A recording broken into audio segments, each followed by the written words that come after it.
एक रहोगे तो सेफ रहोगे, कटोगे तो बटोगे। इसी नारे के साथ मोदी और योगी चला करते थे, लेकिन मोदी के चाणक्य कहे जाने वाले अमित शाह ने इसी नारे को फेल करते हुए एक ऐसी राजनीति पर दस्तक रख दी है जिस दस्तक के साथ आने वाले टाइम में योगी आदित्यनाथ के लिए एक मुसीबत का सबक होने वाला है। नमस्कार दोस्तों, मैं आपका अक्षय चौहान एक नए यूजीसी बिल पर आपके बीच आया हूं बात करने के लिए। आपको यदि बात ठीक लगे तो चैनल पर सब्सक्राइब करें और वीडियो पर बने रहे। आने वाले 2027 के चुनाव से पहले गुजरात लॉबी में जिस तरीके से अमित शाह ने एक गेम योगी आदित्यनाथ के लिए खेल दिया है, वो होने वाले 2027 इलेक्शन में योगी आदित्यनाथ के लिए बिल्कुल एक टफ गेम उन्होंने चल दिया है।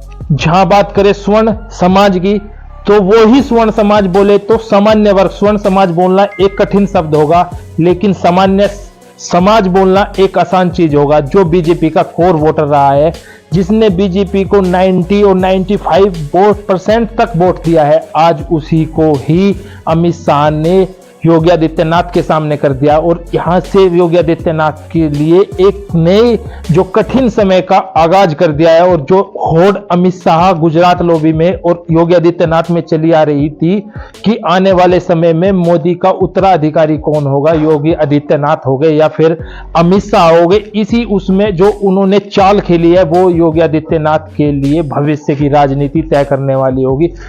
राजपूत समाज से आने वाले योगी आदित्यनाथ सामान्य जाति से, स्वर्ण जाति से आते हैं और स्वर्ण जाति को नाराज कर यूजीसी बिल पर योगी आदित्यनाथ के लिए मुसीबत खड़ी कर दी है। क्योंकि 2027 के चुनाव में योगी आदित्यनाथ को खुद को सीएम के रूप में प्रूव भी करना है और 2029 में प्रधानमंत्री के रूप में पेश भी करना है। लेकिन अमित शाह चाहते हैं कि किसी तरीके से योगी आदित्यनाथ को डेडलाइन किया जाए, उनको अलग किया जाए और अपने लिए प्रधानमंत्री की रेस में वो सबसे ज्यादा और सबसे आगे वाला स्थान ग्रहण कर प्रधानमंत्री बने मोदी के बाद में। लेकिन स्वर्ण जाति का यूजीसी में जिस यूजीसी बिल को पेश किया गया है, उस यूजीसी बिल पर स्वर्ण जाति फिलहाल केंद्र सरकार और राज्य सरकार के सामने आक्रामक मूड में है। और आक्रामक मूड होने का भी कारण यही है कि यूजीसी बिल एकदम बिल्कुल सामान्य छात्रों के लिए फांसी का बंदा तैयार कर दिया गया है। और कोर वोटर को बीजेपी ने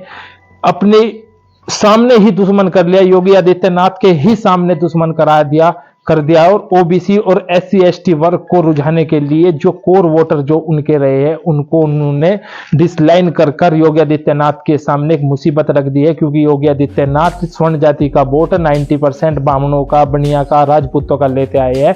लेकिन वो फिलहाल के टाइम में 2027 की रेस में योगी आदित्यनाथ के लिए पीछे कर दिया। एक सवाल आपके लिए भी बड़ा सवाल, महत्वपूर्ण सवाल है, क्या योगी आदित्यनाथ 2027 के सीएम इस तरीके से बन पाएंगे इस यूजीसी बिल पर, या फिर 2029 में प्रधानमंत्री की रेस पर अमित शाह आ जाएंगे मोदी के बाद में?